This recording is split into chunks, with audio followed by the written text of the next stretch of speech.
Aku sing ora seneng. Aku nesu saking nesune nganti trenyo. Nganti trenyo. Edan. Wong semene iki ora niteni karo labuhane bapak. Wong semene iki ora niteni lho labuhane Semar. Semar sikir dinggo sirah-sirah dinggo sikil, momong Pandhawa, momong Ndarawati, momong Mandura. Ning bareng wis do mukti, do lali karo sing momong unek-unekke Semar wong saking, wong ora duwe. Semar ki wong goblok.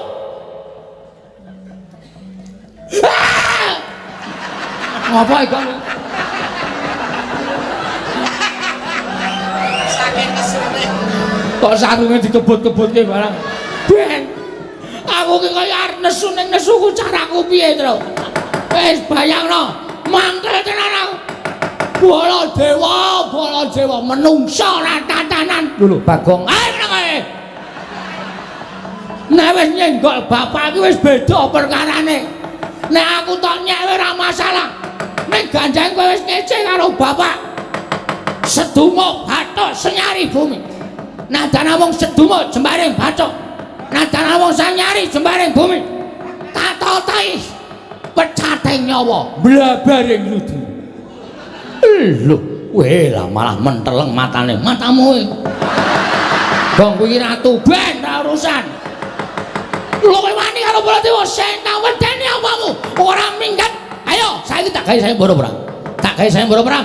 Sapa sing cilik gedene saka kadetane Baladewa menang boyong Pustaka Jamus Jimat Lima Sada. Piye mau? Piye le mau? Sapa sing cilik gedene saka kadetane Baladewa menang boyong Pustaka Jamus Lima Sada. Lho. Nantang aku kowe. Ya, oke. Nanti papane wong Bandayuda. Kowe iso ngrangkai batange Petruk dawanan Pustaka Jamus Lima Sada.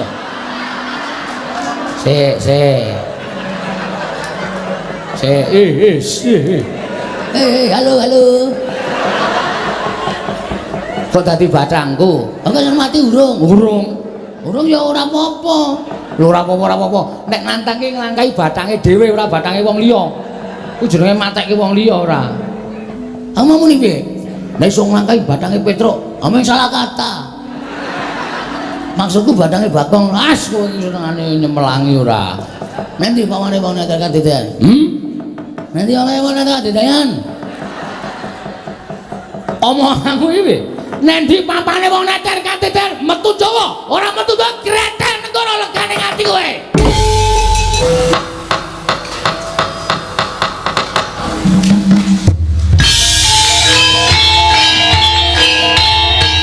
Dilanjutkan pagelaran wayang kulit semalam suntuk oleh Ki Dalang Seno Nugroho. Selamat menyaksikan.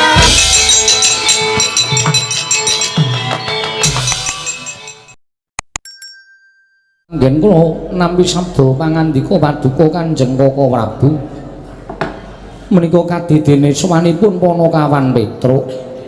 Kaka Prabu Ndarawati jagat wasaning Bathara Wayapura jagat. Yayi. Najan dipun menapak-menapakno Petruk menika taksih Panakawan negaring Amarta. Mila Petruk sowan mbok menawi wonten wigatos. Tumunten ngatimbalna menapa wigatosipun Petruk sowan Yayi Prabu ing Amarta. Kaka Prabu kasinggihan mekaten mugi kasekecakno anggen jengandika lenggah. Yayi Prabu sampun boten kirang prayogi. Panakawan Petruk padha raja sak praptanira. Panakawan Petruk kanthong bolong. Nuwun amit pasang Kalimantabe tinebene ing lodoni dumawaing tawang tuwang sinuwun linepatno ing tulamanu menawi kiranging tata krami kula nyuwun pangapunten wilujeng niring sambikala sowan kula tebih saking Rubeda namung kepareng kula ngaturaken sembah sumung keming pangabekti kula kunjuk sandhap pada paduka Gusti kula Sanata ing Amarta Prabu Darma Kusuma. Ya Panakawan Petruk ndak tampa ora liwat pangestuku tampanana kula pundika jimat paripe dayan ning kasantosan karo sapa kali adik kula Bagong. Gong ora ngawur lho le omongan iki nang negara utawa ning kraton.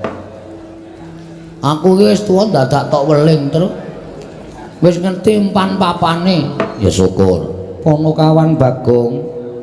Padha arja sak praptanira Ponokawan. Tansah pinayunganing kawidadan ing sambikala sawanipun ingkang abdipun Bagong.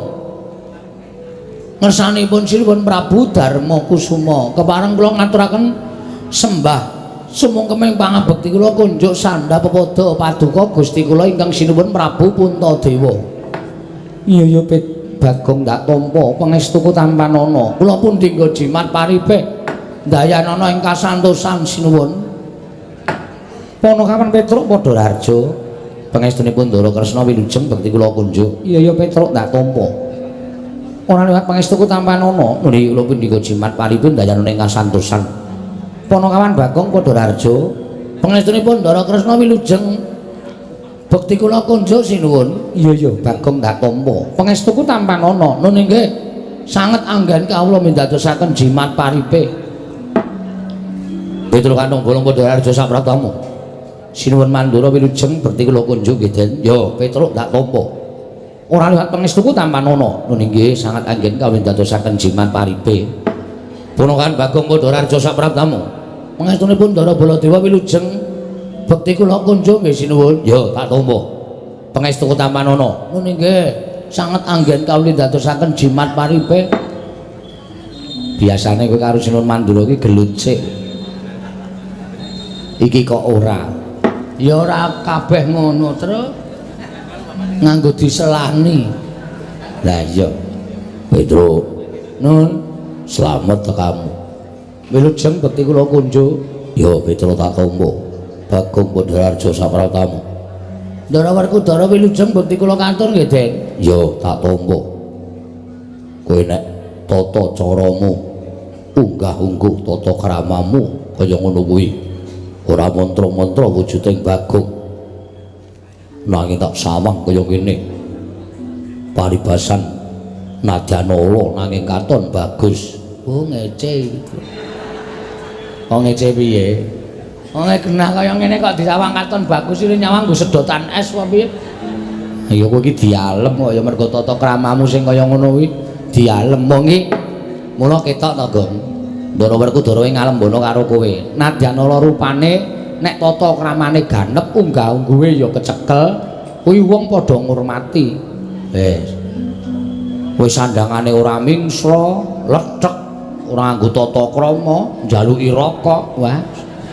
Kuwi jenengane wong ora bakal diajeni wis tenan ndi-ndi iki. Aku arep saiki arep mulai ngono kuwi kok, Tru. Ngono kuwi piye? Arep mulai njaluki udut. Wo. Malah aku ki nek diajeni malah kisruh pikiranku. Lah iya, wis kebaca dadi wong bebas. Ponokawan Petruk padha rarja sapratamu. Wilujeng Den bekti kula nggih, Ndara. Iya tak tampa. Ponokawan Bagong padha rarja sapratamu. Pangestunipun Ndara Janaka wilujeng bekti kula kunjuk nggih, Den. Iya Bagong tak tampa pangestuku tampanana. Ponokawan Petruk wonten dawuh Sinuwun. Ana wigati apa dene jeneng kira sowan ana ing ngarsaning ingsun yen to pancen duwe wigati maragake matur marang panjenenganing ingsun Ponokawan apa saka karepmu dhewe apa dinuta dening bapakmu Semar. Ha nika ngaten. Sawan kula menika mboten saking pikajengan kula piyambak namung kula menika dapur dipun utus dening Bapak Semar. Bapakmu Semar utusan lawan sira. Nggih. Sababe apa kok utusan kalawan atmajane? Nuwun sewu. Sampun wonten setunggal candranya bapak nika kaya wong masuk angin. Ning boten lara, kaya wong pikirane kebak. Ning jane bapak niku nuwun sewu sing dipikir niku ya apa? Iya. Begogok enten ngajeng omah. Mboten kurun napa-napa ming meneng mawon. Nek bengi ya ora gelem mlebu omah. Ming kemul sarung tetep begogok teng ngarep griyane bapak. Monggo-monggo pendak dicaosi unjukan mboten diunjuk, caosi daharan mboten dipun dahar. Iya Ponokawan. Nggih. Lah kahanan ing konten kaya ngomong niku ndadekake kuwatir kula gareng kalih Bagong. Tumuli kula sowan ngersanipun bapak. Pak jane eneng apa to, Pak? Nek bapakku duwe pepinginan, bapakku duwe kekarepan, mbok ngendika karo anak-anak. Mergo Anak-anak iki rumangsane mbiyen dhek isih cilik dikula mentah karo bapak, mula saiki gandeng anak-anake wedo mentas, kuwi duwe kewajiban ngomong karo wong tuwa. Nuruti apa kekarepaning wong tuwa. Barang kula matur kaya ngoten niku bapak niku terus gelem dehem. Terus gelem ngendika. Ngendikane bapakmu kepiye? Ngene le, jane aku ki meneng bae iki ora kok mikir kahananku dhewe ora. Aku duwe penjaluk apa-apa, duwe pengenan apa-apa ku ya ora. Wong nyatane aku ki ya wis tuwa. Arep ngopo to wong tuwa kuwi? Ning ngerti ya, bapakmu kan dadi pamomong tumraping para pundhenmu Pandhawa. Bapakmu iki tukang ngomong pundhenmu Pandhawa. Negara Ngamarta kuwi biyen negara sing kondhang kawenang-menang. Negara ingkang kondhang panjang punjung pasir bukir loh jinawi gemah ripah karta tata raharja. Ning pirang-pirang tahun niki kok negara Ngamarta iki ora kaya adat sabene. Negara Ngamarta kuwi wis beda kaya biyen. Papan-papan sing maune tentrem, papan-papan sing maune guyub rukun saiki sawangen. Ngendi-endi dalan padha bentak sirah, ngendi-endi padha regejegan, ngendi-endi padha gelut ming perkara bab sing sepele. Mongko papan-papan panembah ora padha diparani, sing dipaparani papan-papan maksiat. Tak anggap yen to kawula sak negara Ngamarta kuwi wis padha krisis moral. Krisis moral nggih. Kuwi apa Petro? Oh iya lali aku. Biasanya aku ki omong karo piyai-piyai terpelajar. Lah iki nalindra, mongko nalindra wayang, ayo krisis moral ora ngerti. Krisis kemanusiaan. Kuwi apa? Manusiane krisis. Iya. Piye ya jelaske, Gong? Ah kono terserah. Wis pokoke kawula negari Ngamarta niki sakniki lagi ora iso didandani, nggugu karepe dhewe, ngudel bingung numbuk bentus. Apa sing dilakoni dianggep bener. Mongko orang gagas bener kuwi enten pirang-pirang bener sejak benere dhewe, benering bebrayan lan bener sejati. Cobi wonten pundi-pundi papan negari Ngamarta menika mung perkara bab ingkang sepele wekasan dadi gawe. Mung perkara bab sing maune iso dirembuk sarana bedamen nyatane dadi regejekan dadi peperangan niku negari Ngamarta. Lah Ngamarta sing kaya ngene iki nek ora tak dandani Truk iki negara kuwi bakal remuk bubuk dadi rempon. Mula aku ndiniat bangun kayangan. Lah kula kaget. Kena ngopo kaget? Lah nggih to. Wong bapak niku wong sekeng wong ora duwe, bapak niku wong melarat, bapak niku mung nuwun sewu gedibal. Kok arep bangun kayangan niku terus probiyane saking pundi? Saderenge kula matur ngersane bapak, bapak wis paring dawuh. Sik, kowe aja kaget.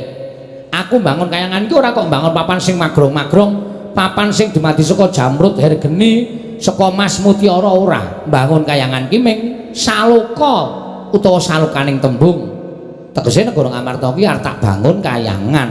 Kayangan ki papan sing kebak kanikmatan, kebak karukunan, ora ana rasa diya dinia. Ora ana rasa sing ora kepenak, anane ming sarwa kepenak. Mula aku pengen negara Ngamarta iki kawulane uripe mbane ana ing kayangan. Ngoten niku. Iya Petro, nggih. Lah terus kersamu piye Pak? Kula matur ngoten, terus Bapak ngendika. Ning aku njaluk kowe karo Bagong tak kongkon ning negara Ngamarta. Merga sing dadi makuthaning bangsa Ngamarta kuwi Sinuwun Prabu Darmakusuma sak kadang-kadang Pandhawa 5 cacahe. Mula aku nyuwun Pandhawa 5 cacahe rawuh ning Karang Kadempel sinambi mundi pustaka Jamus miyang jimat kelima sada. Mergane apa? Pandhawa tak jak nyaketi gumregahing para kawula. Pandhawa tak jak nyaketi gumreguting para kawula nggone padha bangun negara. Merga apa, Truk? Kawula iki ora butuh diwenehi brana picis. Kawula iki ora butuh diwenehi bondo donya. Ning kawula iki butuh dicedhaki rasane dening pengarepe. Dicedhaki atine, dikaruhke rasane dening pengarepe. Nek pengarep-pengarep kaya para Pandhawa niku remen ngaruhke kahananing para kawula, kawula niku bakal percaya kalian para Pandhawa wekasan gumregut gumregah bangun negara, negari Ngamarta mujudake negari ingkang adil, makmur, warata, tias bagya mulya. Dados sowan kula mriki menika namung badhe mboyong punden kula Pandhawa gangsal cacahipun pados rawuh wonten ing Karang Kadempel. Sinambi mundi pustaka Jamus miyang jimat kelima sada. Cekap semanten atur kula mbok menawi wonten klenta-klentuning atur Nyuwun gunging samudra pangaksami cekap semanten akhire ngatur kula wassalamualaikum warahmatullahi wabarakatuh. Iya Petro nggih. Wis. Gong, kowe kok kaya ora aktif to? Mengko dhewe tengkas. Apa urung-urung kok kon aktif? Ampun sae rung tuku kok aktif. Maksudnya kowe kuwi lho ora kok HP-mu ya ora, HP duwe pertama glelenge ra jamak-jamak. Sapa-sapa difoto, sapa-sapa dijak selfie. Marah dadi. Ha iya. Mengkari ngenteni dawuh Sinuwun Prabu Darmakusuma. Heeh. Mengkari ngenteni dawuh Sinuwun Prabu kersa renggah eneng Karang Kadempel apa ora? Petro dalem. Pandhawa kuwi ora mung ngaku ijen. Oh nggih. Nanging 5 cacahe Werkudara Janaka kelawan kembar. Oh mestinipun ngaten. Aku tak taren karo adi-adiku dhisik ya Petro. Kula semanggaken Sinuwun Prayogi. Werkudara, oh. Piye Dimas miturut penemuning si Adi? Ora dadak nganggo mbok tarik. Apa sing dari kegayuane Semar kuwi luhur. Ayo mangkat merono bareng Pandhawa 5 mun di pustaka Jamus Klimasada. Petro, nun. Omongo karo bapakmu. Yen pancen butuhke Prabeya, yen pancen butuhke Dana, aja metu saka bapakmu ning metu saka Ndadipati. Kurasen aku ora bakal wol. Petro kandhara bapakmu nggone bangun kayangan yen perlu Prabeya saka Janaka Madukara ya ora bakal kurang. Petro kantong bola kandha karo bapakmu.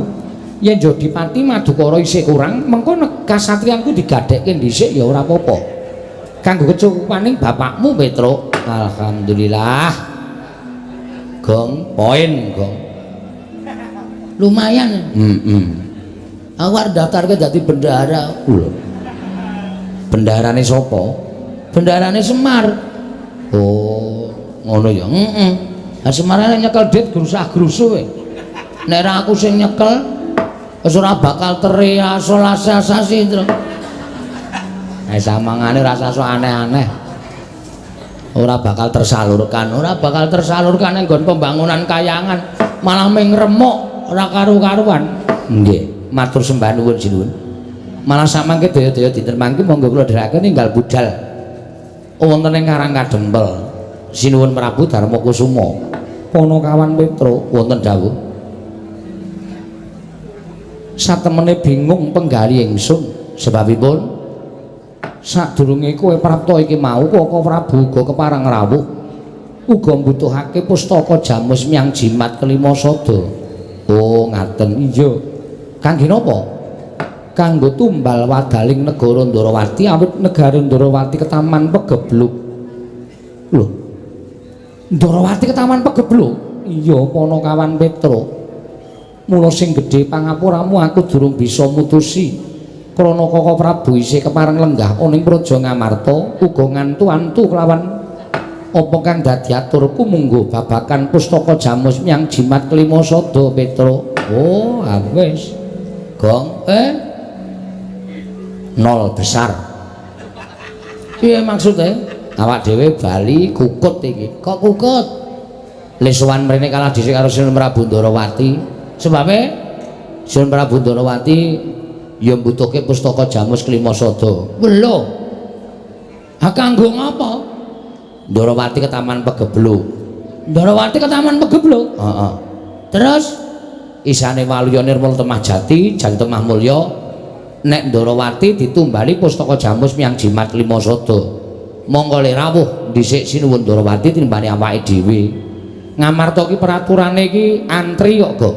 Sing dhisik ya didhisikke, sing keri ya dikerekke. Mula kowe karo aku ora bakal iso ngukup. Wis kalah star karo Sinuwun Ndarawati. Yo le mulih yo. Sik. Kok sik piye? Kowe terus piye kowe? Aku ora iso matur apa-apa, wis entek pikiranku. Sinuwun Prabu Darmakusuma paring dawuh, Petro, kowe kalah dhisik karo Sinuwun Prabu Ndarawati. Uga mbutuhke pustaka Jamus Klimasada. Mula sing gedhe pangapuramu ya Petro, modar wis ora iso piye-piye. Mulih seneni bapak. Kowe duwe ide ora, Gong? Hah? Kowe duwe ide ora? duwe ning ideku ki engko Kisra. Piye wani ora? Kaya aja iki ning ratone. Ah nek kowe ora wani ya mulih. Nek kowe wani aku tak maju pindah. Lemu tengok kono, kowe nang mburi kene aku tak matur. Ning kira-kira engko piye? Kedadiane piye? Ya ketoke kedadiane geger. Wong aku ki wong ngawur soalé truk. Ning ngawurku landasane siji lho. Apa bener meng kuwi tok. Nek landasanku ora bener aku wegah kon gegeran ki mah. Nek landasanku bener, wo lah mbok bumi walek watu tak lakoni. Ya coba saiki kowe maju kene. Aku tak ganti nang mburi. Heeh. Ngene-ngene. Ya, wah. Ngati-ati lho Le, wis tenang wae, wis tak pikir apa kae. Kowe pokoke ngasuh tengok kono. Heeh. Midhangetke pidatoku. Oh iya. Ora kaya kowe terdak-terdok ning ngrampungi karya. Mono kawan Bagong arep matur apa? Lho namung dados wakilipun Petra kok sinuwun. Iya. Kula ajeng nyuwun prisa. Sinuwun Darawati rawuh mriki wau ajeng napa?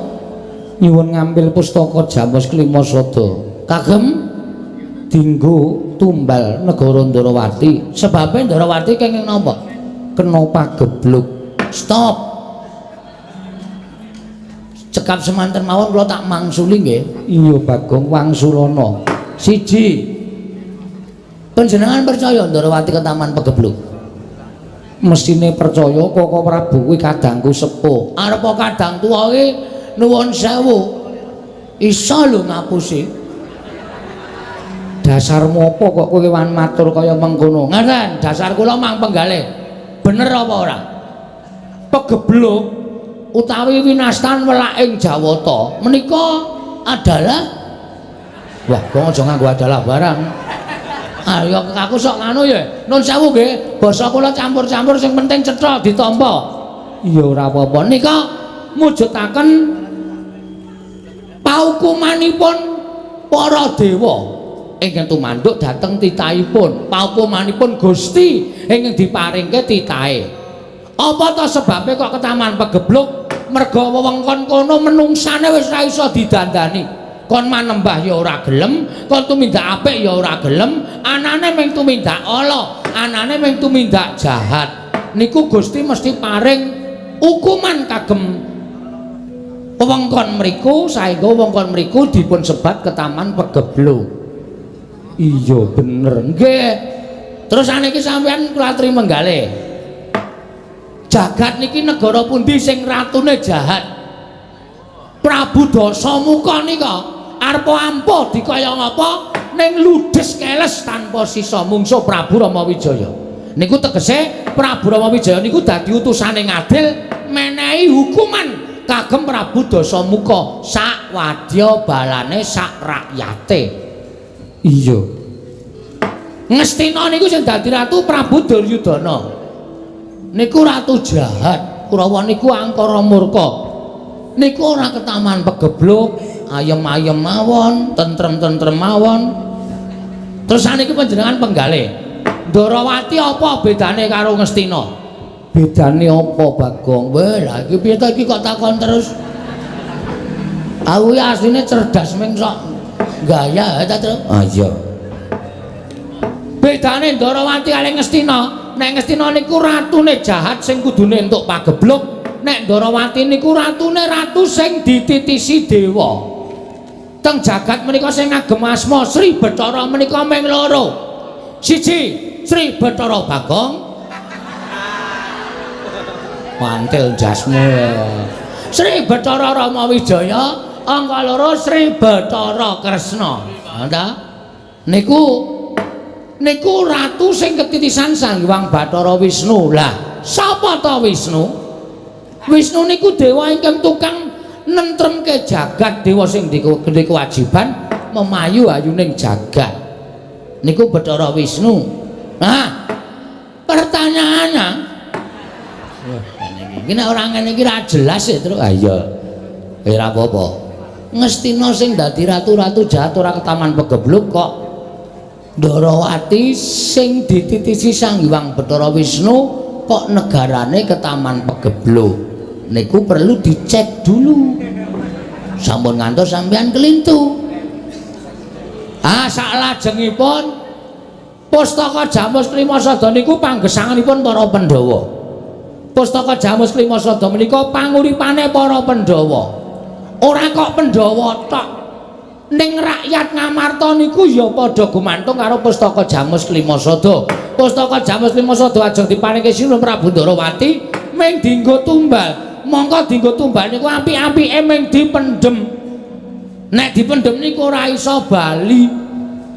Nek ra iso bali, Pandhawa kelangan Pustaka Jamus Klimasada. Nek Pandhawa kelangan Pustaka Jamus Klimasada, wong sing ora seneng karo para Pandhawa arep gawe kapitunaning Pandhawa, angel mijet wae ngranti suwe banyu sinaring. Nggih mboten? Iya Bagong. Nah, mulai dipenggalih. Ampun grusah-grusu. Terus saniki Semar. Semar niku mbutuhke Pustaka Jamus Klimasada bareng kalian para Pandhawa. Berarti Pandhawa mboten pisah kalian Pustaka Jamus Klimasada. Omongan sing cirik-cirik kula omongke menika garis bawahi benang merahipun inggih menika Ratu Ndarawati. Nuwun sewu. Sing ratu ketitisan dewa kok negarane ke Taman Pegebluk niku menimbulkan sawijining persasawengi sabar. Aku ki arep Indonesia apa Jawa wayang kok Indonesia. Mujudaken nuwuhaken satunggiling pitakonan. Apa bener Ndarawati ke Taman Pegebluk? Angka loro sing perlu dipun garis ngandhapi. Nggih. Garis ngandhapi. Garis bawah iki nek basa Jawa garis ngandhapi to. Oh iya. Sing perlu dipun garis ngandhapi nuwun sewu lho. Nuwun sewu niki mboten ngarani. Ya nek niki kresna tenan. Nek dudu wis kebacut maringke Pustaka Jamus Klimasada, wis kebacut maringake pustaka percaya karo Sinuwun Prabu Ndarawati, jebule dudu kresna tenan. Lah, panjalmaning mungsuh sing mung kepengin gawe kapitunaning para Pandhawa, Pandhawa ora ngerti. Pustaka Jamus Klimasada ilang, Pandhawa ora ndek kekuatan. Lah, wong sing ora seneng karo Pandhawa, arep gawe kapitunaning Pandhawa, angel mijet wae ngranti. Ayo. Piye kok meneng wae? Iki karo ratu kok njrope kok meneng wae ora. Pripun? Caceng mboten omongan kula. Kula niku waton gelem omong, gelem matur, ning kula anggere duwe waton. Nek ora duwe waton ya kula ora bakal gelem matur, ngoten. Nek niki panjalmaning mungsuh, pustaka wis kebacut digawa, lek arep goleki nendi, lek arep ngelarah nendi. Ngrekoso. Wis. Kurawa krungu, Pandhawa kelangan Pustaka Jamus Klimasada. Kurawa tumindak elek, Pandhawa kesia-sia. Kasangsaning Pandhawa ngembet kawula sak negara Ngamarta. Kawula uripe wis ora tentrem, digawe bubrah merga sampeyan. Nuwun sewu, kirang lantip panggraitane, kirang cetha paningale, nyawang dhateng sinten kemawon sinuwun.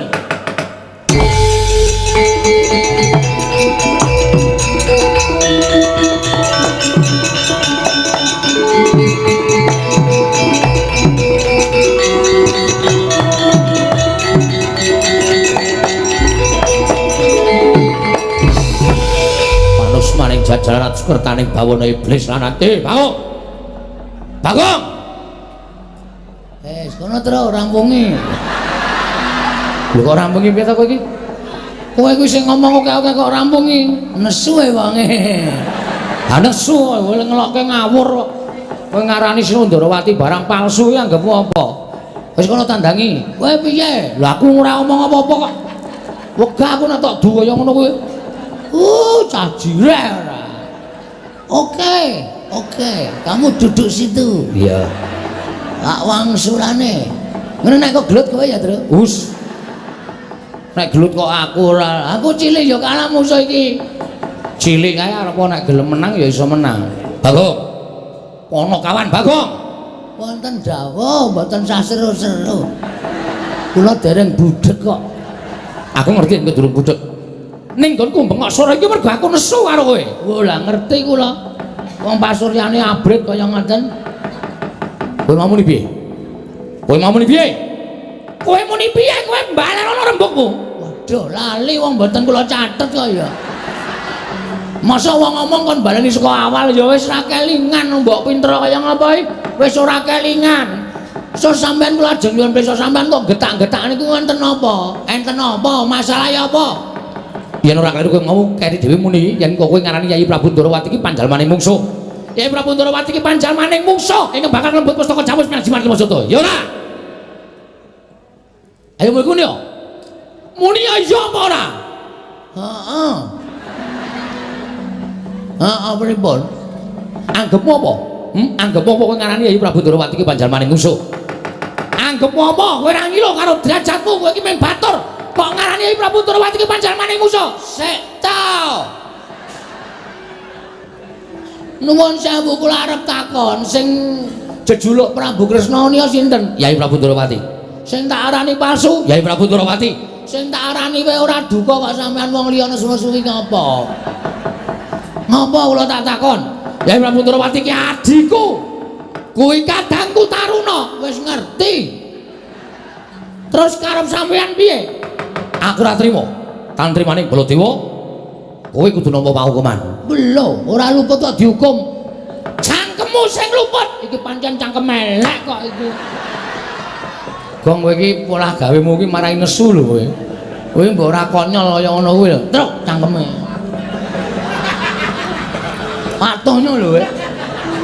Nang sekolahan kok omongane saru. Konyol. Wah.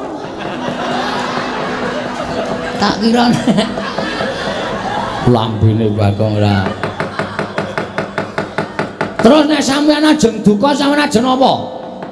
Aku ora nrimake. Kowe bali, kowe minggat. Kowe aja pisan-pisan ngayonake pustaka Jamus Miang Jimat Limasota. Nuwun sewu sinuwun. Sampean ya daya, kula ya daya. Sesama daya niku dilarang mendahului. Sesama daya niku dilarang unek-unekke wong sampean ya mung entuk wedang segelas, kula ya mung entuk wedang segelas.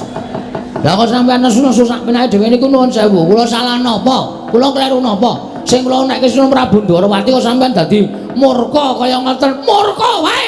Mergo kowe wani kurang ajar Yayi Prabu Ndarawati. Mergo kowe wani kurang ajar Yayi Prabu Ndarawati. Iblis kowe kere kok. Cangkemmu dilangap-dilangap kaya bendes wono babat tegalan. Ndrewili kaya grojokan. Kowe wani nges marang Yayi Prabu Ndarawati kanggo apa? Kowe ora ngilo karo gicokmu, kowe iki mung batur, kowe mung Panakawan, kowe iki mung kere. Wis ngerti. Kan biyen aku kere terus arep ngopo? Lho, malah ora basa. Sampeyan suwe-suwe iso mangkelke kok. Ora basa karo sampeyan aku ora kualat wong tuwa Bagong mbangane Baladewa. Lho, nek ngono kowe wani karo Baladewa? Mboten ajeng wani. Lah kowe wani sekecap padha sekecap. Kowe wani wangsulan karo Baladewa padha karo kowe wani karo Baladewa. Mboten. Mboten sinuwun tiyang agung kula mboten wantun kalian panjenengan. Nek nek panjenengan niku ngunekke kula kaya ngoten niku kesabarane menungsa niku wonten watese. Sing jeneng kula gawe duwe wates kok kesabarane menungsa ora duwe wates. Ngoten. Kula niku wonten watese. Nek kula wis entek kesabaran kula nggih nuwun pangapunten nek pancen kula wani kali panjenengan. Nek kowe wani karo aku ya ngadeg jejeg. Ayo, aja ndeplok nang isor. Nek wani karo Baladewa, ungalno dadamu. Piye, Tru? Asa karepmu. Iki piye iki kok aja sak karepmu? Ngono nek geger tandangi wong loro ya, emoh. Telek. Ora sembodo karo le mangkat mau le ana apa-apa tanggung wong loro, ana apa-apa tak tanggung dhewe. Ana minggat mulai ana. Cah jireh ora. Sampeyan muni pripun? Nek pancen wani karo aku ayo ngadeg jejeg padha karo aku. Oke, mung ngadege kok angel, Mas. Anggepe kaya kula niki wedi karo sampeyan. Wah, bagus, we ngece nek iki. Wis ngerti Bagong rupane kaya nek dunekke bagus. Kowe wani padha sekecap karo Baladewa. Wani malang krek ngarepe Baladewa. Tegese kowe wani karo Baladewa. Mestine wis tak waneni wong sampeyan yo. Dumek kula ming kawula cilik dunekke wong kere, wong gedibal, wong melarat. Mbok sadar sinuwun. Mekutha sandangan sing apik sing mangagem niku sok nek ngadep sing gawe urip niku ora kanggo. Di mata Tuhan kita itu sama-sama manusia. Neng mergo sampean kedenuan derajat pangkat neng donya niki dibedake antaraning piyayi karo kere. Neng nek piyayi nek ora iso nglungguhke karo kerene nuwun sewu, kere ora wedi karo piyayi. Lho.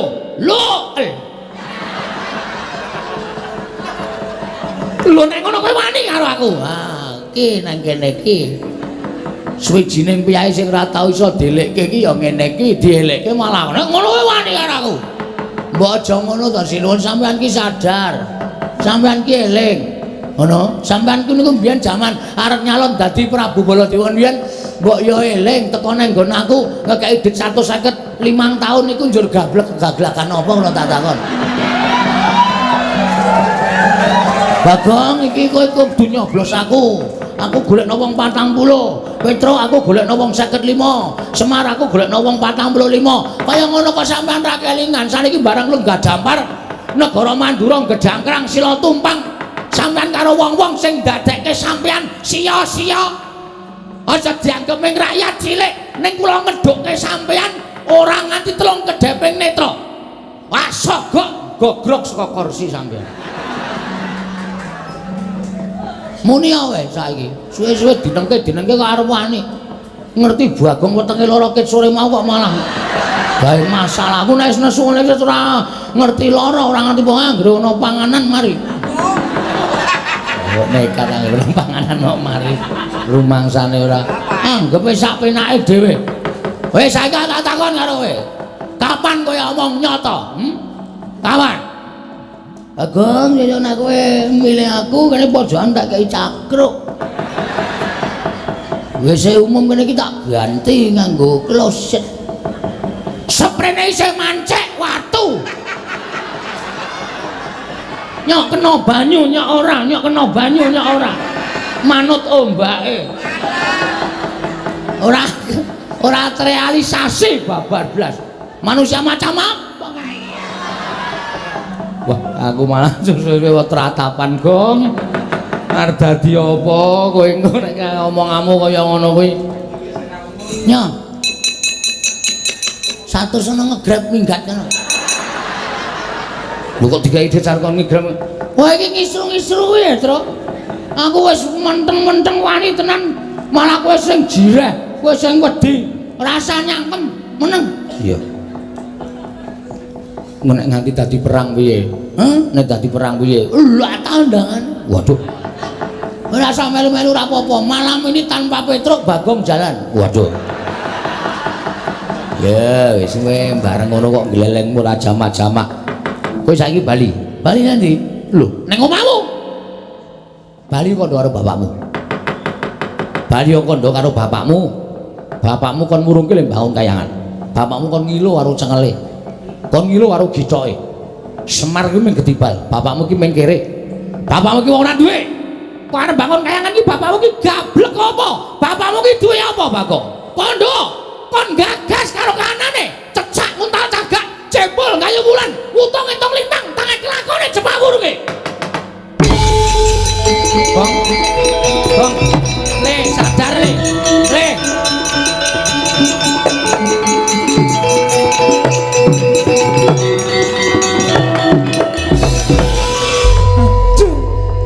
Sinuwun Mandura dadak ngrasani bapak. Wingenane tekene ra tekan kok. Iya aku sing ora seneng. Aku nesu saking nesune nganti trenya. Nganti trenya. Edan. Wong semene iki ora niteni karo labuhane bapak. Wong semene iki ora niteni karo labuhane Semar. Semar sikir dinggo sirah-sirah dinggo sikil, momong Pandhawa, momong Gorawati, momong Mandura. Ning bareng wis do mukti, do lali karo sing momong unek-unekke Semar wong saking, wong ora duwe. Semar ki wong goblok.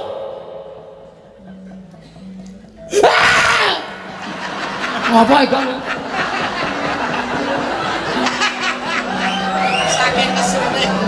Kok sarunge dikebut-kebutke barang. Ben. Aku ki kaya arep nesu ning nesuku caraku piye, Tru? Wis bayangno, mangkel tenan aku. Bala dewa menungsa ora tatanan. Lho, Bagong. Ayo nang ae. Nek wis nyenggol bapak iki wis beda perkarane. Nek aku tok nyek ora masalah. Nek ganjang kowe wis ngece karo bapak. Sedumo bathuk senyari bumi. Nadana wong sedumo jembaring bathuk. Nadana wong sanyari jembaring bumi. Tatotai pecating nyawa blabaring ludi. Lho, weh lah malah menteleng matane. Matamu kuwi. Gong kuwi ratu ben ra urusan. Lho kowe wani karo Baladewa sing tak wedeni apamu ora minggat. Ayo, saiki tak gawe sayembara perang. Tak gawe sayembara perang. Sapa sing cilik gedene saka kadentene Baladewa menang boyong Pustaka Jamus Jimat Lima Sada. Piye mau? Piye le mau? Sapa sing cilik gedene saka kadentene Baladewa menang boyong Pustaka Jamus Lima Sada. Lho. Nantang aku kowe. Yo, oke. Nanti papane wong Bandayuda. Kowe iso nglangkai batange Petruk gawanen Pustaka Jamus Lima Sada.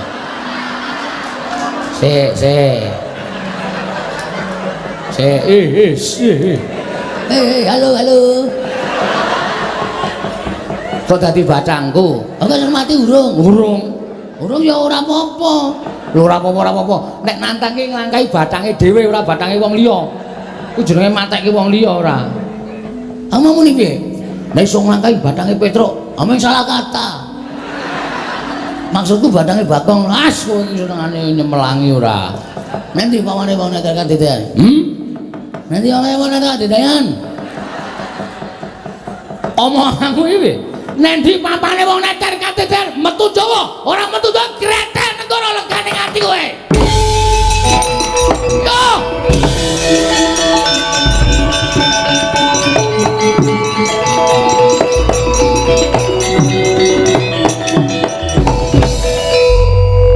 Kok bali rene to, Kang?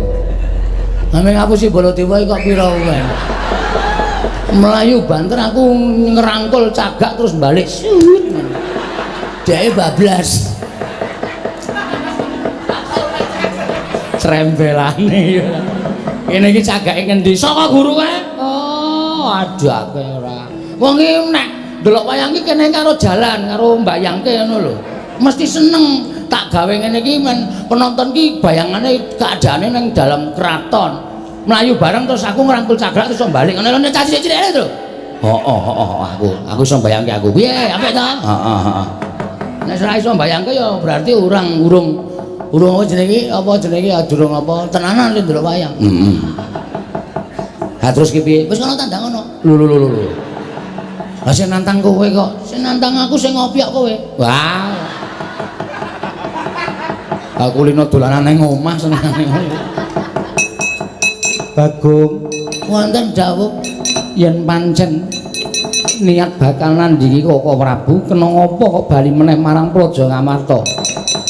Namung badhe nyuwun pangestu sinuwun Prabu Darmakusuma awit menika badhe wonten peperangan ingkang ageng. Inggih menika sinebut perang Bratawuda. Nek Pandhawa ngerti ora Bratayuda. Nek aku karo Prabadewa Bratawuda. Oh. Iya Bagong sing ati-ati. Kula ajeng madheg Senopati. Iya. Kalungi kembang ora? Madheg Senopati. Kalungi kembang ora diwur-wuri kembang ora? Tonya wae. Diwur-wuri kembang. Kaya wong modar. Ayo mbok menawa aleman bareng. Kana lho. Kowe nang Jawa lho. Lah ya bareng aku nang Jawa, aku ya nang Jawa. Gak aku nang temandang dhewe aku mau. Nggih ngoten nggih sinuwun kula nyuwun pamit sing ati-ati aja kaya bocah cilik. Nyuwun pamit sinuwun. Iya. Kakangmu nesu ya aku. Iya sapa? Aman nesu mboten? Ora. Tau nek palsu ngoten? Ora. Berarti palsu tenan. Ora. Ayo, ora. Mendelik-mendelik tak culek matamu kowe. Mamen nggih sing Ndara Janaka. Iya ya sing ati-ati Bagong. Terusake Ndara Janaka. Yen mamen nggih Ndara Werkudara. Udu minggat. Ndelok kudanan yen pamit. Yo sing hati-hati. Ndelok kula Dewa yen pamit. Iya, sing hati-hati Bagong. Iya Bagong sing hati-hati. Sayang aku pulang dulu ya sayang. Nggih. Sing atos-atos kan Mas. Iya. Ora aku sik kowe kok nyeluk Adi Ngamarta sayang iki. Apamu mantan.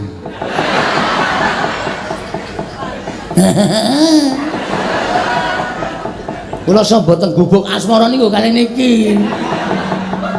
Wong edan ora. Areng nyuwun pamit jinuwun sing ati-ati aja kaya bocah cilik Panakawan Petruk. Surtiti ngati-ati duga-duga digawa. Ngelingono lamun Koko Prabu Mandura kuwi isih bendaramu. Mangke badhe kula pitang. Kepareng kula nyuwun pamit madal pasilan sing ati-ati aja kaya bocah cilik Panakawan.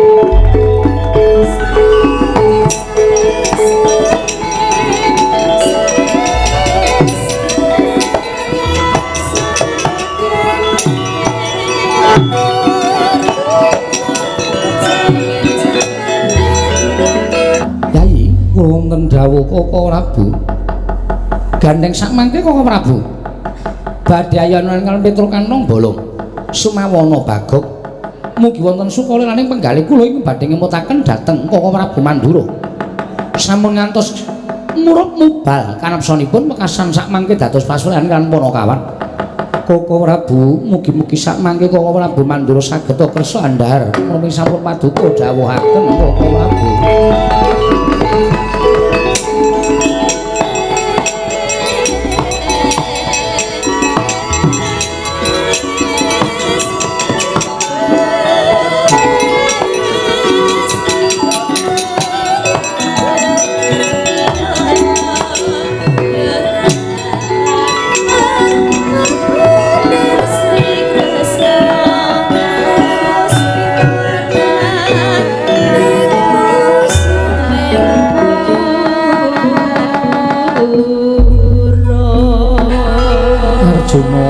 Nun maring dawuh Koko Prabu.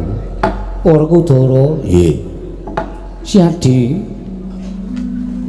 matura munggo sapa ingkang bakal ndak paringi pustaka Jamus krana kakarone padha-padha abote.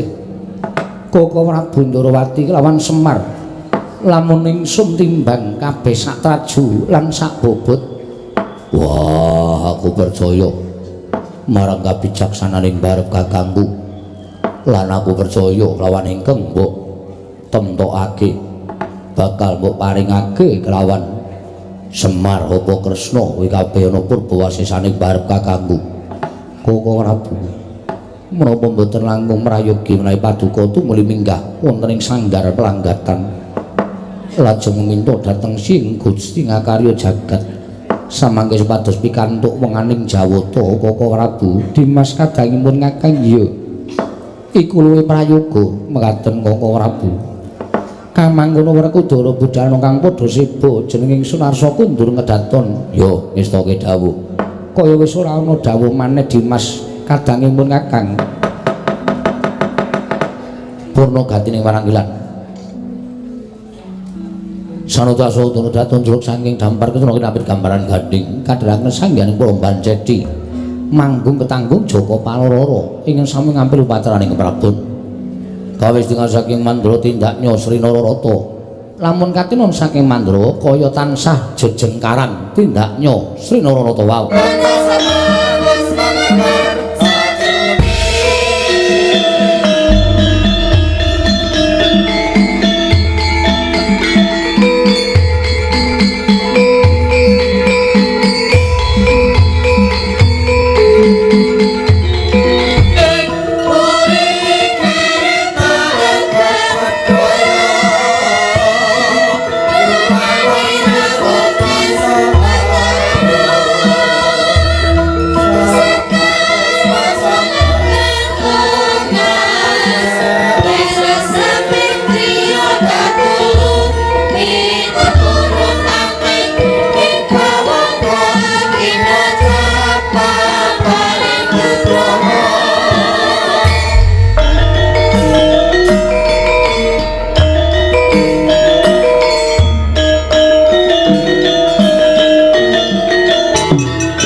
sing maju kok dudu Sinuwun Mandura. Sapa? Anak-anak Pandhawa.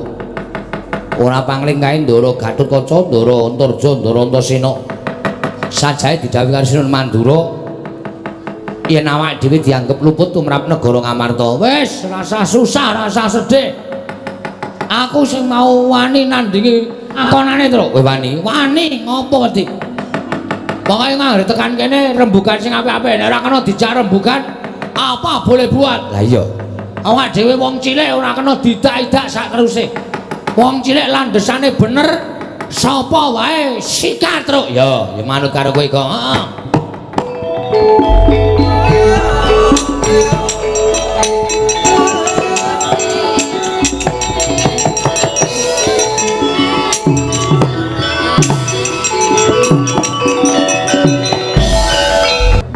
Ndara Antasena. Ndara Antasena? Iya, Petruk. Iya, Baguk. Enten apa kok pasuryane kaya duka? Aku didhawuhi dening Siwa Mandura. Didhawuhi dening Prapak Di Baladewa kon goleki kowe. Nek pun ketemu, nek wis ketemu aku kon bondo tanganmu kon ngerincung sikilmu. Ngandel ora. Baladewa iki arep ora atune seneng ngapus-apus ya kae. Hooh. Mesti iki kuntul dikandhake dandang dikandhake emprit. Ha iya. Lakon sak nyatane diceritake beda karo anak-anak Pandhawa, men anak-anak Pandhawa nesu awake dhewe.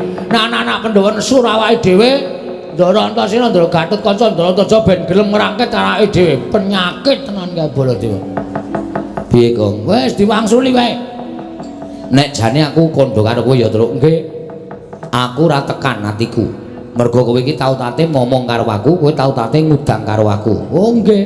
Lah terus aku tak takon karo kowe jane masalahe apa? Nah iki cah apik iki arep ora dong gentro ning apik iki. Heeh. Nek tak omongane to? Iya, omongane. Jan-jane niku kula kalih Petruk mboten salah, Raden. Ndara. Lah kok Siwa Mandura dawuh karo anak-anak kon nyekel karo kowe. Mergane nika pancen wonge sarak. Ngoten. Sinuwun Dwarawati, Sinuwun Prabu Baladewa rawuh teng negara Ngamarta. Ya. Wigatine ajeng nyuwun ngambil pustaka Jamus Myang Jimat Limasada merga negara Dwarawati ketaman pegebluk. Oh ngono. Heeh.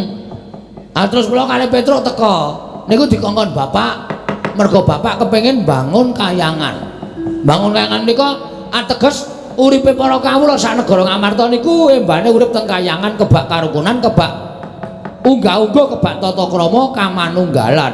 Ning syarate Pandhawa kudu rawuh teng Karang Kadempel sareng kalih pustaka Jamus Myang Jimat Kalimasada. Terus geger. Geger piye? Padu antaraning kula kalih Prabu Baladewa. Lho. Kowe wani karo Prabu Baladewa? Lho canggleleng padake. Kula wani merga kula bener. Kula ndakwa Sinuwun Dwarawati niku nuwun sewu panjalmaning mungsuh. Ing atase negara Dwarawati niku dilenggahi Prabu Kresna titising dewa kok taman pegebluk niku rak impossible. Wah, bahasamu. Lho niki teng sekolahane. Impossible ki apa, Gong? Odol. Odol dengkulmu nglacet. Impossible ki tidak mungkin lho, ora bakal kelakon. Ora bakal kelakon to. Nggih mboten? Ya. Aniku dadi dukane Prabu Baladewa. Wanus maling jalanan Bagong dapure kaya ngene. Kula dunekke kere, dunekke ra duwe, dunekke wong was pokoke entek amek kurang golek. Ning kula ora masalah. Kula dunekke kere ra apa-apa, bareng nyandak Semar. Lho, nyandak Semar piye? Semar eno Baladewa muni. Bagong, saiki kowe bali kandhara bapakmu. Bapakmu kon ngilo karo cengele.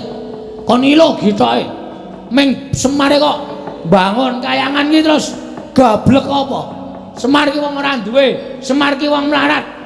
Aku dadi sak kepenake dhewe ngunekke sak kepenake rasa digoleki apa-apane terus dipangan wae. Wis digoleki lomboke ya wis ora ana. Kok omong kok iso nyember tekan dindi to? Ala kok ora dek dimplok. Kene iki le ndelokke melu ngeleh. Oh, caedan. Nah, Semar dunake ngoten niku. Aku kula nesu bapak kula niku sing kula ajeni. Lah iya. Saniki coba kula tak takon karo sampean. Takon apa?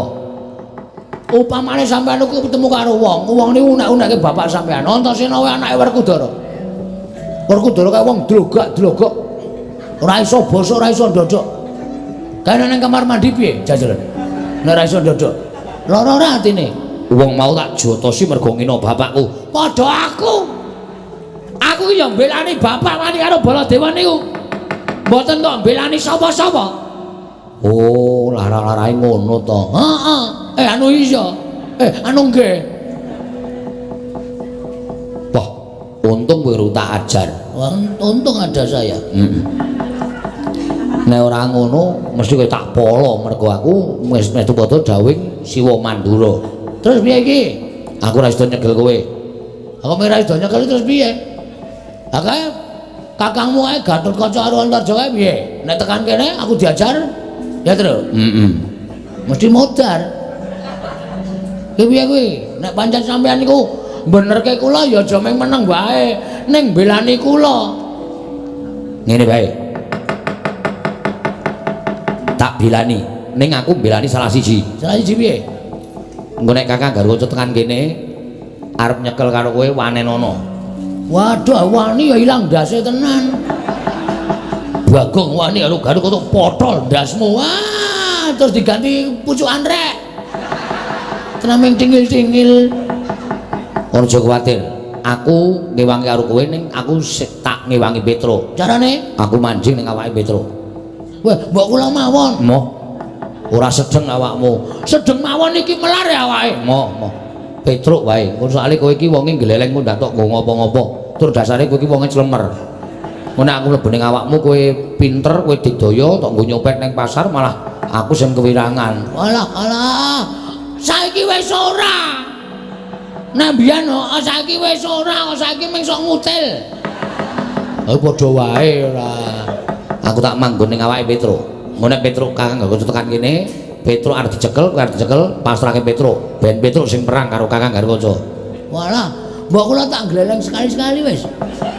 Mlebu teng mriki, ngono bleng mantan kula dimong sampean mlebu teng awak kula, wah, kula gleleng. Moh, aku ndelok potonganmu ki ora seneng. Kowe soalé wong gleleng ku ndak tok nggo sing aneh-aneh. Punten, kowe mlebu iki. Kok tak gleleng, yo. Walah, terus mbok yo. Aku ya, Tru. Lah, Antasena karepean ning nggon aku kok. Kok aku terus. Moh ya ben ning kene kok ya. Wah, kowe iki kula mawon to, Lho. Moh. Awak kula anget. Ya men awak. Penak teng awak kula. Moh, aku tak ning awake Petro. Tru, nun ngampet ambekan. Petro sing ngampet ambekan udu kowe. Walah, jan. Kowe banci ndek banci landan.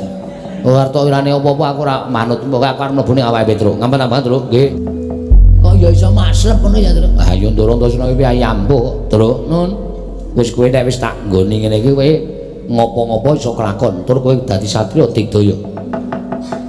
Kowe dipateni ra iso mati, dilarani ora ngrasake lara. Wah, dong gleleng tenan iki ta. Terus kula iso napa mawon? Iso ambles bumi, iso mabur sakarepmu saka dayaku. Weh. Ding. Mudara.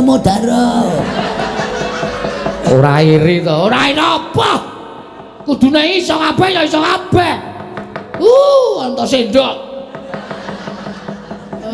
Antasendok ki boros kaya bakmi ya gelem, kaya goreng ya entek.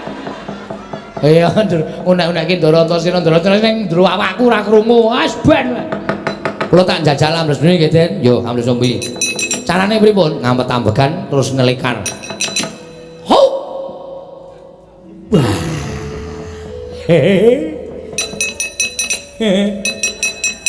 Halo. Ding. Ah, pujak-pujak kan jegluk sapi tang ndasmu. Kowe ra elek ta pujan-pujan ya men. Jedul. Nek mabur sikile gedruk lemah ping 3. Weh, gong. Ki lho, gong. Wah, jan waduh. Wah, sip le liwat kos-kosan. Golek kamar mandi sing ora ana gendrenge. Terus difotoke, Tru. Potoke tunggulmu. Oh, medun. Iya.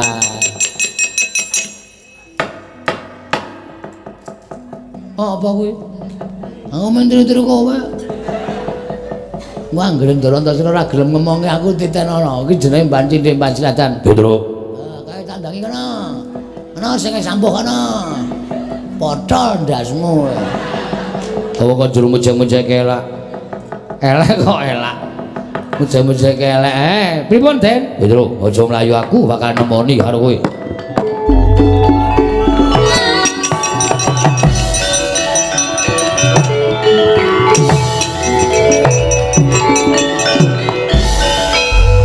Ndara Gatotkaca. Iya. Kok rawuhipun kok sajake sumengka tur nawung duka. Pedro, Nun. kowe tak takoni kowe jujur. Nggih. Kowe wani karo Syawa Mandura iya. Mergane sing wani dudu kula ning Bagong. Bagong adimu kenapa ora ngandani? Bagong niku dikandani wis angel. Mula aku diutus dari Kanjeng Syawa Mandura supaya nyekel karo kowe yen kowe bangga bakalan rampungi. Yen kowe ora manut aja nglakon dosa. Aku mentolo karo kowe. Malang kerik loro kabeh Ben kaya teko. Sampeyan ajeng nglarani wong tanpa dosa, Petruk ora luput, ora kleru. Mergo sampeyan nuruti karo kekarepaning Sri Prabu Mandura. Mboten napa-napa, mboten napa-napa. Ajeng nencak napa sampeyan? Tak turuti sagedik sampeyan. wani karo kanca Sing tak wedeni apamu? ora minggat aja takut tak potol ndas. Wah, iso motol sirahe Petruk meguru karo kowe selawe taun to.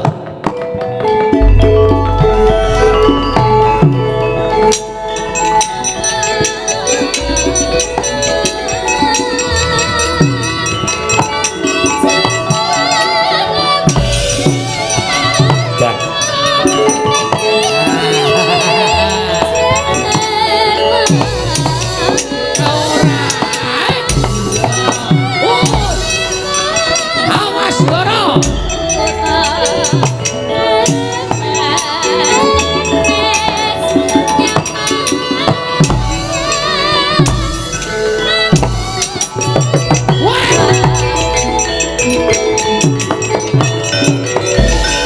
Modar. Kapamu pun dipotol mawon. Glelenge ra jamak-jamak. Mampus kowe. Wis ora bakal iso nglawat kowe. Ayo Sambato, Sing dinambahke Ndara. potol sirahmu. Potol wis. Kok anggap kowe apa? Pun dipotol mawon. Iki kakangmu Bagong. Sengit aku. Glelenge ra jamak-jamak. Aduh mati kula Den. Sambato, Den iki mboten kencang-kencang keling iki ora kencang-kencang niki.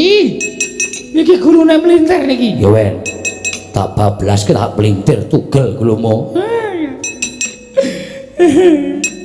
Pun derek mawon ajeng mang tugel. Mangane men diplintar-plintir ngene iki malah tugel. Mati dereng aku. Pun monggo mangkateni mboten apa-apa.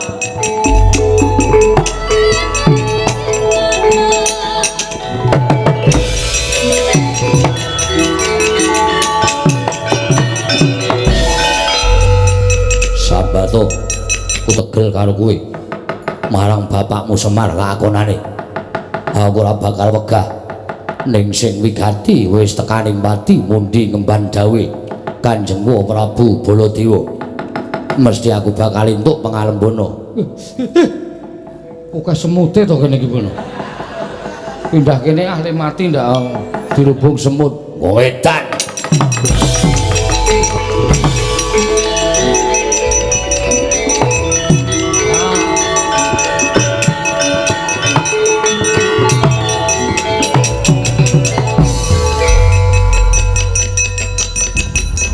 Iki ngopo iki?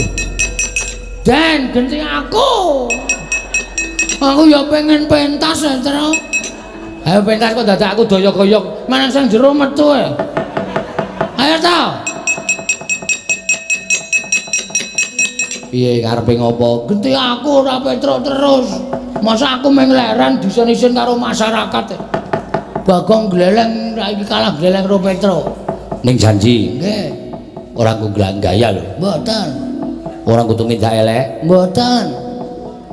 Ku anggere sapa pasar tak kentes ndasmu. Ora. Yakin sumpah. Tenan. Heeh. Ku anggere Mboten saden kula mawon. Berak keplok wartu ndasmu kok. Kuwi ngopo ya ora? Wong arep dinggoni Ndarantasena kok mboten samboten sam. Kuwi ngopo e? Mbok gentinan. Ya. Wis ngampet-ampekan. Ning janji tenan lho. Heeh. Aja nggo tumindak elek. Mulai saku mlebu ning awakmu, ora tau tumindak elek ajar dhewe iki. Panggere iki aku krasa itu tumindak elek ajar. Agak wis lan jeblok wetenge. Ora bongok-bongok to kok. Wah iki kene ngampet ket mau ora mlebu-mlebu. Mangkel aku. Goleki kok angel. Wis gak wis? Ya, ngampet-ampekan. Wis tak mlebu ning awakmu.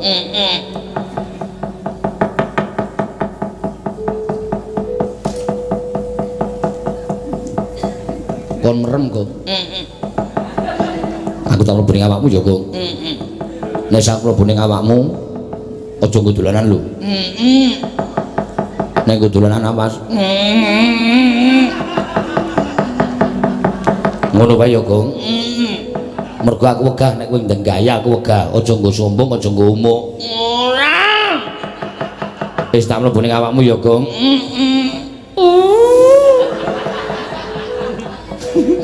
Nganti kepentut-pentut ora. Lah tak kene ndi? Ah wis mlebu ket mau. Sing ngomong ki mau? Aku. Oh setan e. Wah arep pedhot-pedhot to napase. Tok. Gus, Ngopo? kok ora iso ambles bumi? Lah wong aku wis omong nek ambles bumi iki manteng pangestine ngampet-ambegan. Oh iya lali aku. Ceniningan kuwi jenenge kesusu ora. Wis.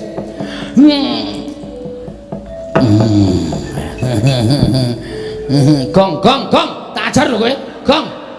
Iki kok didesel. Kapora kowe. Kok tak antil tenan iki, Gong. Gong iki kok dibleseke sadodo iki lho. Gong, ayo kowe glelengo saiki.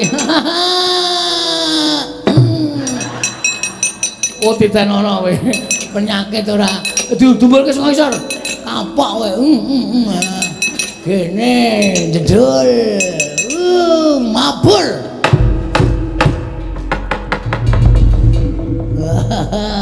Jias tenan iki.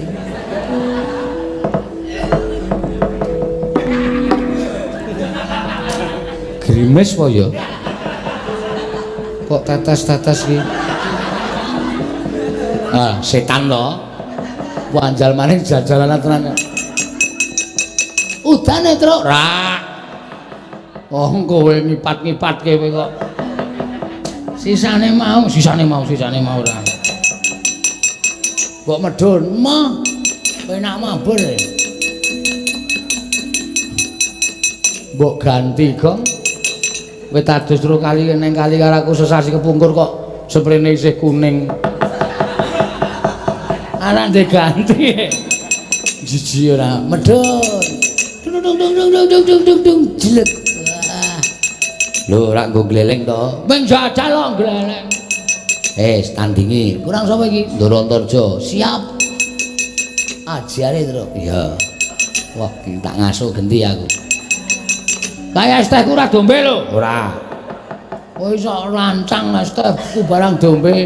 Ayo, Amos Suramarata, Jaya Marata imbang yen padha-padha.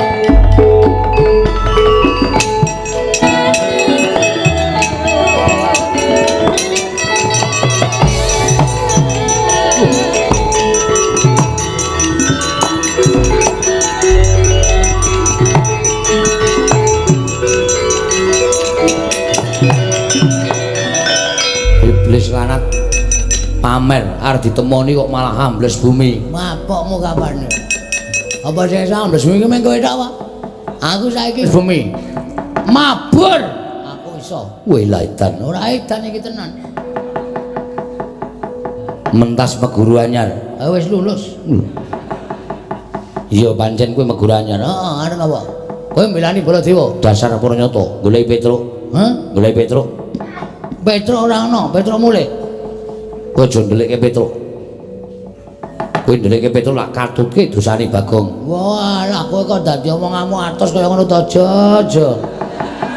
Jo sapa? Jenengmu Ontor, Jo kok kon ngundang sapa? Kon ngundang Ontor. Hah? Tundang Jo nesu. Petruk wani karo Siwa Mandura. Kowe ya wani karo wong Mandura. Manut tak bondo tak krincung sing tak rangket leboke Pak Kunjaran. Wah, kok mayu. Rangket leboke Pak Kunjaran. Ora ngerti kadegdayane Bagong apa piye? Ora ngerti kapinterane Bagong apa piye? Sawangan, Jo. Sawangan. Deloken. Oh iya. Kuwi la edan. Ora edan iki nyata. Hah? Kon jedul. Wah. Mabur apa oke? Lho, gleleng to wadiake. Ayo arep ngejak apa? Nyembur tak kembari nyembur.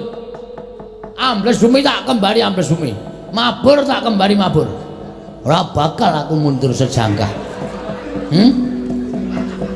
Hah? Ora usah mecicil kowe. Sawan lekane ngadio. Hup.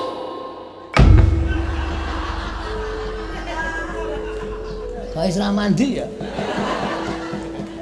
Oke, mbok menapa lemahe lagi atos. Ora masalah, tontonan iki.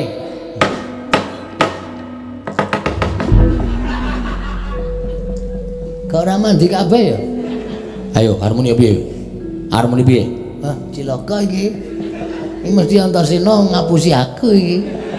Wah, lane ora. Oh, ngandel ora. Sone nek metu ki omong.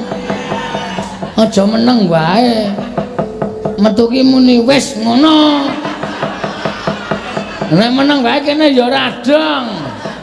Aku wis apal kowe iki anggere tak njingi mesti glelek.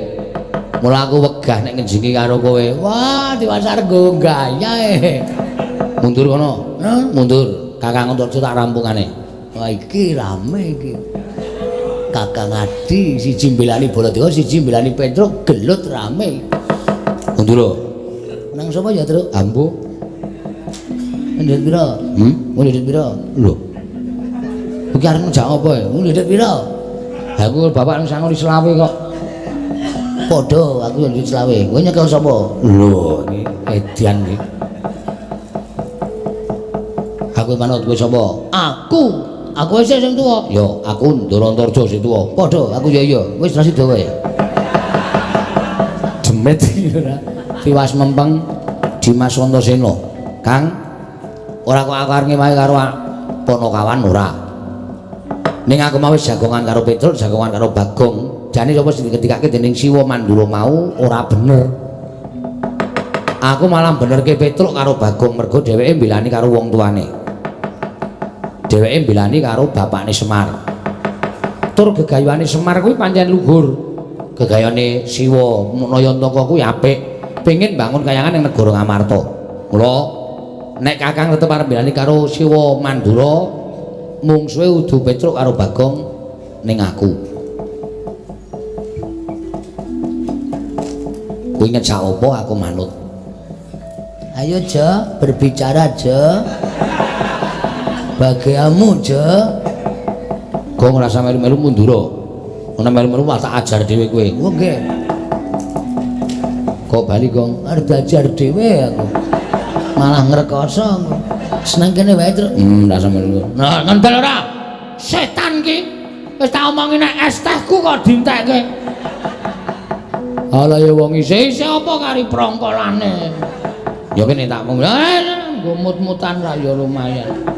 Sas prongkol kok nggo mut-mutan ngono ya Dimas. Ya. Saiki aku mung kari manut, sampeyan ngejak piye aku ya wani. Mergo aku belani Ponokawan. Tur to sampeyan kudune ngerti kan. Sampeyan ki tau tate nampa pangudange Petruk, tau tate dimong karo Bagong. Kok mung perkara kaya ngono kok sampeyan gugu karo ngendikane Siwa Mandura. Terus sampeyan arep mentolo karo Gareng karo Bagong utawa karo Petruk. Ora ya malah saru dinulu to. Kawula sak Ngamarta iki do ngrasani kabeh nek nganti sampeyan ngajar karo Petruk karo Bagong do ngudarasa kok do ora ngerti males kabecianing Ponokawan. Kok ming perkara diwaduli karo Sinuwun Mandura iki kok terus mentolo karo Panakawan. Nek cara aku isin nek cara aku. Mula perkara iki rasa dadak digawe angel sampeyan ambles bumi wae. Monggo nek kepekewuk ketemu karo Siwa Mandura, ambles bumi tak kancani ning jero bumi rembugan karo aku.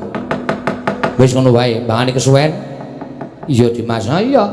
Tinimbangane mengko sampeyan malah konangan Siwa Mandura ditakoni werna-werna sampeyan rasa wangsulan, tinggal lunga, tinggal ambles bumi. Siwa Mandura ora bakal iso nusul ning jero bumi. Iya Dimas.